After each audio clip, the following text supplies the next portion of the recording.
All right. Hey, Seth, how are you? Hey, good. How are you? Good, good. Welcome to this episode of Vestibular Talks. I really appreciate you doing this because you have a lot of knowledge about these vestibular conditions. Yeah, my pleasure to be here today. It's you're also very involved with social media and your YouTube videos, and Yes. you try to help many people. So thank you for that. I really appreciate it. My pleasure. My pleasure. All right, Seth. You mind telling us a little bit about your life? Sure. Let's see. I'm just an average guy, really, but who fell upon hard times because of vestibular problems. Mm-hmm. Yeah. I was I was a hotel manager. No, actually, that was something else. That was the anxiety, because I also suffer from anxiety. Okay. I have an anxiety disorder, which I largely have under control now, but Okay. Actually, my vestibular troubles all started back when I was about 7 or 8 years old. Okay. That's when it actually started. Yeah, not entirely sure what precipitated that, but I did have, I had chicken pox, I believe, close to the time that I developed vestibular symptoms. Okay. So I was just a normal average kid, Uh-huh. and just had some dizziness troubles, went to the doctors, they couldn't figure out what was wrong, and we're talking about we're talking 1987-ish, Okay. When before doctors really knew much about vestibular disorders. But it wasn't so bad. I compensated for the most part, but I still had some spells that were problematic over time. And then I developed an anxiety disorder in my 20s, my early 20s, and I got that under control at one point. And things were going really well. Had a successful job. I was a hotel manager, working my way up the ranks, and then I relapsed with anxiety, and then eventually got a handle on that for the most part, and started my own business. I do video production for businesses. That's my my day job. Uh-oh, sorry, my cat's trying to jump up in my lap with her sharp. Yeah, I'd rather she just jumps up instead of trying to claw her way up. Yeah. Anyway, What's her name? Oh, her name is Layla. Leo? If I pull a chair close, she can jump up without hurting my legs. Come on, kitty. Sorry, anytime she hears me talking on the phone or anytime I do a video, she hears me talking. Wants to join? Huh? She wants to join conversations too. I think so. And here she comes. So there you go. Hey, Layla. She's gonna come on up here. So she's gonna say hi. Say hi. She's cute. Yeah.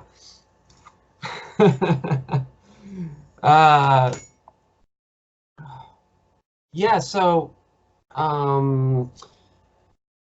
I started my video production business, and again things were going really good. I got a part-time job at another hotel. I have a lot of hotel experience, so I kept finding my way back at work in hotels. And then yeah, my other ear was hit. Unfortunately, I got an ear infection that went untreated, and then it caused some permanent damage, and then here we are. I've got bilateral vestibular dysfunction now. That is your official diagnosis, correct? Bilateral. Yes, it's a kind of a loose general diagnosis. It's not a specific diagnosis, but it's a I guess a general diagnosis is just bilateral vestibular hypofunction. Okay. Which just means that the inner ears are not functioning properly as it pertains to balance, but they were not able to definitively diagnose the cause of that. But a strong theory is that it was an infection that hit each side. So the first time around, it could have been chicken pox, and which is a herpes virus, which is notorious for causing vestibular neuritis. So Okay, I didn't know that. Okay. I could have had a vestibular neuritis that then caused a permanent lesion on the nerve, scar tissue. Yeah. I'm kidding. um, and then the second time around was had different symptoms leading up to it, but still the end result was permanent dysfunction in the ear. So. Okay. But yeah, but you know, about myself, just an average guy. You know, I love the outdoors, nature. I love video. I love growing trees. You know, those are my hobbies. And yeah, All right. Thank you for sharing that with us. of course. Said when you were a child and you got the dizziness at the age of 7. Yeah. It kind of like, because you compensated as a child, we don't really grasp the concept of being sick, right? We're playing Correct. all the time, we're Yes. just distracted. So Yeah. you kind of compensated at the age of 7, and Yes. between the age of 7 and then when the actual vestibular imbalance hit again, do you feel anything else, anything different, that as you were growing up that you might have said, hey, something is off, something doesn't feel right in me? Or do you feel that maybe that was part of the anxiety that you were suffering from as well? Right. Well, it's a known fact that anxiety can cause dizziness as a symptom when you're experiencing it. For me, imbalance is what I feel during that. But I can kind of tell when my dizziness is being caused by anxiety or when it's being caused by the vestibular loss. Mm-hmm. But since I compensated at the, after my initial first attack at the age of 7, and when you have unilateral vestibular loss, it's pretty easy to compensate. Just, yeah. I mean, as you become an adult, it's a little harder to compensate, but kids are a little more resilient. Their brain is still forming new networks, so it's a little easier. I think for the same reason why it's easier for children to learn multiple languages than it is for adults to learn multiple languages. So sometimes adults need extra help, like vestibular rehabilitation therapy, whereas I compensated just through daily activities, just going outside and playing, Being a kid, yeah. Yeah, moving around, and then the brain still has one good ear, so it uses the information from the good ear to then learn how to rebalance and discard, the bad information coming from the other ear, and then you don't feel the symptoms anymore. But as easy as it is to compensate, it's also easy to decompensate. It's easy for the brain to forget. And so there were periods, as I got older, a little bit older, I would have reoccurring dizzy spells, which we didn't know why at the time, but thinking back on it, my theory is that I decompensated.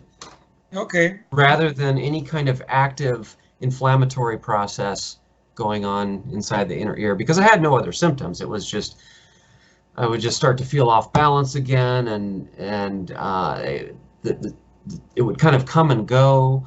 It would last for, I don't know, maybe a week or so, and then I'd go back into remission for a month or whatever, and then or however, it was kind of irregular cycles of dizzy and not dizzy, dizzy and not dizzy. Okay. But it would come and go, just, pretty much the same throughout my later childhood and throughout adulthood, right up until the next ear infection came along back in 2014, where things really, really got bad. Yeah.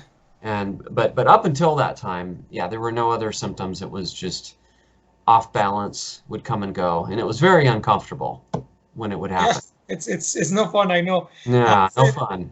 So when this actually hit you hard in 2014, yes, that's when your life changed. Like you probably, I'm assuming you probably had to leave the hotel managing job because it was probably very difficult to function with the vestibular issues. Yes. So at that point, because like you mentioned, even back in '87, doctors had no idea really what vestibular disorders were, and even right now in 2019, many doctors still don't really know what it is. They don't have enough awareness about it. So how did you cope back in 2014 with these symptoms and all these sensations, and how do you basically overcome those feelings?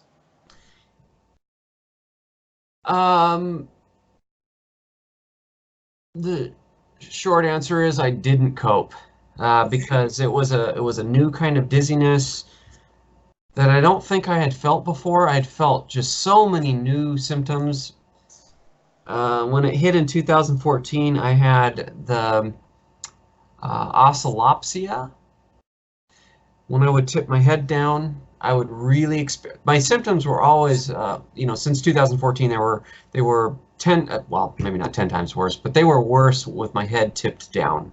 Okay. Than if my head was tipped up or if my head was level, but tipped down. And a lot of what we do requires our head to be tipped down. You know, writing something down, fixing dinner, going outside, watering your plants, gardening. Typing in the computer, like video editing, for example, also, Yeah. And so at first I wasn't coping, and it caused my anxiety disorder to come back. I relapsed with the anxiety. It was the catalyst for that relapse. So I wasn't coping very well. I went into just a really bad, deep, dark depression. Having all these new symptoms, and then having the same symptoms I had prior to 2014 occasionally, but amplified. Yes. Way worse. The imbalance being way worse. The vertigo. It wasn't a spinning vertigo that I had most of the time. It was a non-rotational vertigo. So I always felt like this false sensation. Yes, that's the one that I have. Yes. but if I get up to go to the bathroom in the middle of the night, then I would have a gentle spinning vertigo. It's weird, but and now in addition to all the vestibular symptoms, then I had the brain fog, and I felt like I wasn't functioning cognitively. Yes. Weird feelings. I can't even describe some of the cognitive symptoms that I had. It was just like my brain wasn't wanting to function. It was putting all of its work in trying to balance, and it was leaving very little processing power for other tasks, like just trying to function normally. Just thinking, talking, it becomes difficult. Yeah. Yeah. I had all kinds of interesting things. I was having difficulty swallowing. Any visual disturbances? Do you see anything weird with your eyes? Any changes? Yes. In the beginning, it was the oscillopsia. So if I was tip my head down, the kind of shaky vision. Yeah. I think because my eyes were twitching very quickly, and also having difficulty looking at the TV and seeing anything with motion on it. I couldn't do that for a little while. Yeah, but it's very strange with the brain fog. It was. I even had a slight difficulty breathing. Oh, okay. That was strange. It was very strange. It was like I was having to think about breathing to breathe. Okay. It felt like it didn't come naturally. I was having a little difficulty swallowing. I think maybe a little difficulty articulating speech. Maybe slurring my speech a little bit. So just symptoms that very strange, very strange. Yeah, no, I know it's hard to explain these symptoms to someone that doesn't experience them because they sound so like out of the ordinary. Yes. When I try to explain them to my family, they look at me like I'm crazy. They're like, nah, that doesn't make any sense. But I know what I'm feeling. Yeah. So I can relate to your experience for sure. Yeah. Seth, you became very active in your YouTube channel, doing the VRT videos, trying to help other people. How has been the response from that? Like, have many people reach out to you and thank you for it, or Oh how have you yeah, found people? many people have Yeah, reached out. All positive good, comments. good. Yeah, 100% support, and people That's thanking me for sharing. Yeah, and people saying that it's helped them. yes.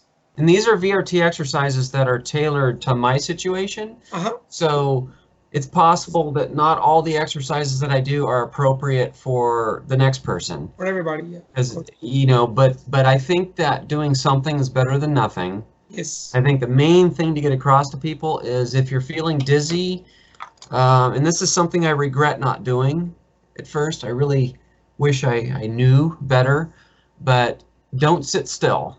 And that's Yes. something I was doing at first, was sitting still, thinking that the symptoms were going to go away on their own, and they Mhm. didn't. They only got worse because I was spending all day long sitting because it was too uncomfortable to do anything else. But you have to power through it and be active as you can.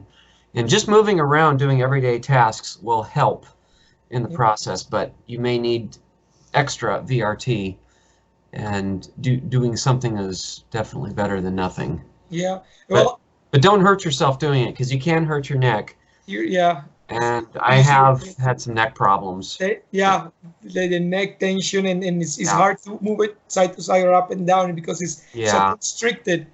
Uh, yeah, I thank you though, Seth, because yeah. when this first hit me, I had no idea what was happening to me. Yes. Many doctors were saying, "Oh, you're suffering from anxiety and depression," and I said, "Well, I've never had anxiety in my life before. I never experienced any of these symptoms before." Mhm. So they didn't know at first that it was vestibular issues. Right. So I watched your videos and your VRT videos, and they Mhm. helped me. Even one of you on the snow. You're Oh, standing cool. outside in the snow. Yeah, And yeah, so yeah, that's the first one that I started to copy to try and get myself moving and getting better. So yeah, thanks for that. I really appreciate that.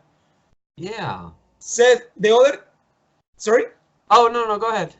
I was gonna say the other thing is that many doctors, because there is not really a cure or a medicine specific for the vestibular system, Right. they give people they prescribe antidepressants. Do you believe that they are doing this kind of like hoping and guessing the antidepressants just help your mood be more stable so you get yourself moving, or why do you Well, think they do it? I think there's a couple things that go along with that. I think if somebody is suffering from anxiety that's so crippling that they can't move on with their life, then I think antidepressants are appropriate, because Uh-huh. then it will at least help them to overcome the anxiety enough that then they can go out and move and do these things. So that's part of it, but there's another part of it coming up here. But personally, for me, I believe medication for anxiety should be a very last resort. Mm-hmm. Like everything I've done to overcome my anxiety, I did without medication. Mm-hmm. Okay. And a lot of hard work and dedication and changing thinking, changing the way I Yeah. think, Yeah. because our thinking is really comes down to anxiety issues. And so personally, and again, I don't want to be a substitute for someone's doctor's advice, but I think sometimes medication can do more harm than good in the long term, especially when it comes to overcoming anxiety. I think a lot of times it's for a lot of people it ends up just being a band-aid. They're not Yes. really facing the anxiety. It's helping them cope with the symptoms and helping them sort of go through the motions, but not really facing the anxiety.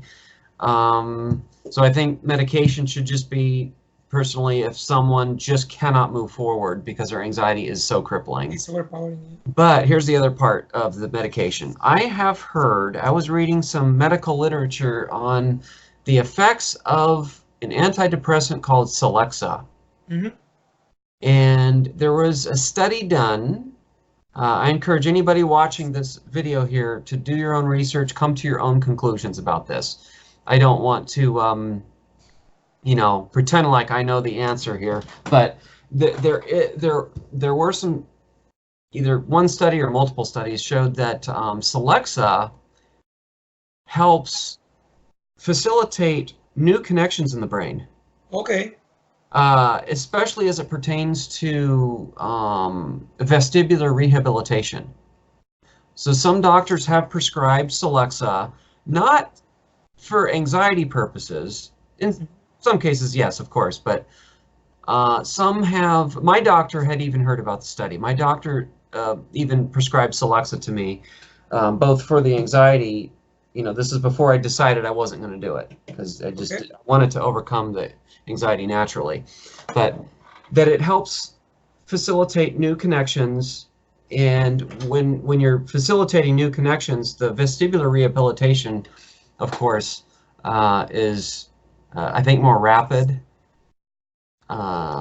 because of those new connections. But I think everybody should do their own research. Yes, of course. Come to their own conclusions. But that's what I heard about that. Okay, good to know. I didn't know any of that, so I'll check it out too. That's interesting. Yeah.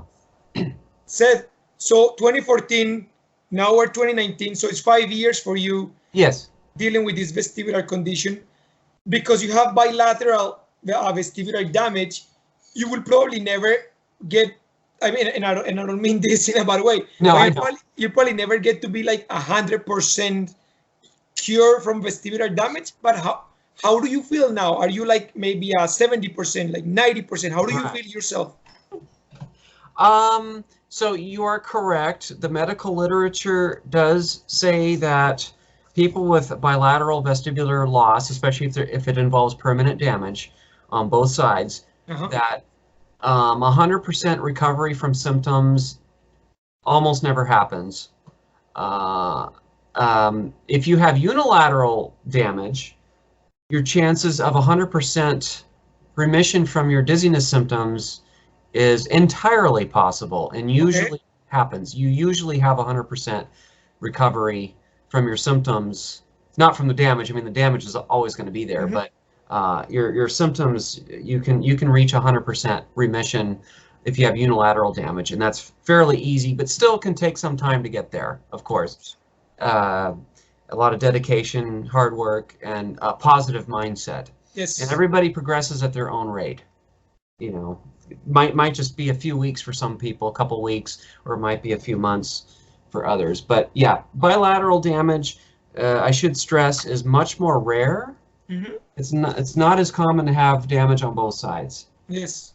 And pretty rare. So your chances of having bilateral damage are pretty slim. But you can still achieve more than 50% remission of your symptoms, even with bilateral loss. And I do want to stress that scientists are working on implants for the inner ear balance implants, so they are working on that. So it's not a hopeless situation at all. I think we'll get there. I think scientists will perfect something that will replace the balance function of our inner ear so that we're not dizzy anymore. So I can see that happening. I think that's definitely in our future. Now, I was talking to somebody, another patient actually. I've actually made friends through doing these videos. Yes. And this one friend of mine from Hawaii, she I guess there was this new revolutionary type of treatment. I haven't really looked into it yet. I'm just always so busy. I you know, get comfortable in my routine and yeah. But she was telling me about this sort of revolutionary treatment that supposedly can cure you of your symptoms even with bilateral damage. Okay. So I don't know too much about that, but if I can, maybe I'll contact her again and see if I can dig that up and then look into it myself and then share that with the rest of the community. Yeah, that'd be great. Of course. And as far as how I'm doing 5 years later, I'm doing way better. I mean, obviously I can function. I'm not sitting here on the couch with my head tipped up for hours at a time anymore. I haven't altered I'm back to my general routine that I had before this all happened. It took me a long time to get here, but I don't let the dizziness really stop me from too much. I how I am percentage-wise, I think depends on the day, because some days are better than other days. I'd say generally I'm 75 to, I don't know, 75 to 90% recovered from the dizziness symptoms. That is pretty good. Yeah. That's pretty good. There are times where I don't notice anything. Usually I notice something. There's usually some background imbalance feeling that I have. But there are times where I don't notice it at all, because I'm either in a type of visual space that makes it so that I don't notice whether I feel off balance or not. Mm-hmm. If I'm in a area that is flat, and I can sort of predict, I can predict what my, it's kind of hard to put into words here, but you can see a visual reference for up and down and what level should be, right? Yeah. So looking out to the street outside, you know, I can feel a little funky when I look at that, but I've gotten so used to that feeling that a lot of times I don't notice it, or it doesn't bother me. When I'm hiking, I hike a lot. Okay. That's one way I manage my symptoms, is I'm very active, and I hike, and I'm moving my body. And when I'm hiking, I'm usually not hiking anywhere where it's flat. I'm usually hiking sort of in the hills. Yeah. So when I'm looking at a hill, I can't really see, if I feel like I'm tilted a little bit, I'm not going to notice it, because I'm already on a surface. Yes. I'm visually seeing a surface that's kind of like not level. So I don't usually notice it when I'm on a hike. And I'm just talking about the imbalance symptoms. Then of course there's the non-rotational vertigo, which is gone most of the time. Okay, Vast good. majority of the time I don't notice the non-rotational vertigo, so I'd say I'm about 95% recovered from that symptom. That's great. But on a really bad day, I will feel the non-rotational vertigo a little bit. I just kind of a way that I can kind of manage that on a bad day is I just do a little bit more VRT exercises. Mm-hmm. So I just do a little bit more exercise where I'm looking up, looking down, kind of spinning myself around a little bit, shuffling back and forth. And that sort of helps with the feeling of imbalance too. So if I feel that the symptoms are starting to get out of control, then I just do some VRT, and that sort of like hits a little reset button, and then I'm feeling pretty good afterwards. Okay. Time, But the feeling of imbalance is the one symptom that has been the most stubborn, and most patients report that as well. They recover from all their other symptoms for the most part, or totally, but they feel the imbalance is the symptom that sort of hangs around the most, usually in the background at least a little bit, except for the people that recover 100% from their symptoms. But that's the most stubborn one. The oscillopsia, the shaky vision, that tends to go away. That tends to be, for me, that was the first thing to disappear. Okay, good. Yeah. So I have hope that someday I'll watch TV again. Yes. Just do a lot of gaze stabilization exercises. And I'm wondering if forcing yourself to watch TV may help you too. Try to track moving objects with your eyes on the screen. And it's uncomfortable when you're going through these symptoms, but I think the more you habituate yourself to it, probably the easier it'll get. And then one day you'll just go, oh, I don't have that symptom anymore. Yeah. It's what I admire about you the most is the fact that you have been able to recover from so much, from all the symptoms, by the power of your mind, by hiking, by being surrounded by nature, by pushing yourself. Because as you mentioned, many people try to wait it out by taking medicine. So they are in year 1, year 2, year 3, just taking medicine, hoping to get better. But your approach was more like, okay, I'm going to retrain myself, to teach my brain that I'll be okay by exposing myself to those things. So hiking, nature, working as a video producer, that takes a lot of focus, like in this vision. So by you pushing yourself, you probably, have you ever heard of neuroplasticity? How Yes. your brain, so yeah, I think that your brain made those new connections because Yes. you pushed it through. Yes. You said, hey, I'm not gonna wait for it, I'm just gonna push through. So I admire that about you a lot. Like that's huge. Yeah, your brain is your biggest asset. It's your biggest resource. Utilize it. Use it to your advantage. The brain is such a powerful thing. Neuroplasticity, like you're saying, is what makes VRT possible, what makes your recovery possible. And having a better, one thing that will help speed recovery is having a positive attitude. And that's really hard when you're dizzy, uncomfortable, Yes. and thinking in your mind, wondering if you're ever going to get better. Because I was at that point where I didn't know if I was ever going to get better. So I felt like there were points where I felt like I had nothing to live for anymore. Yeah. And I'm so glad I stuck it out and didn't do anything crazy, because here I am now living a mostly fulfilled life.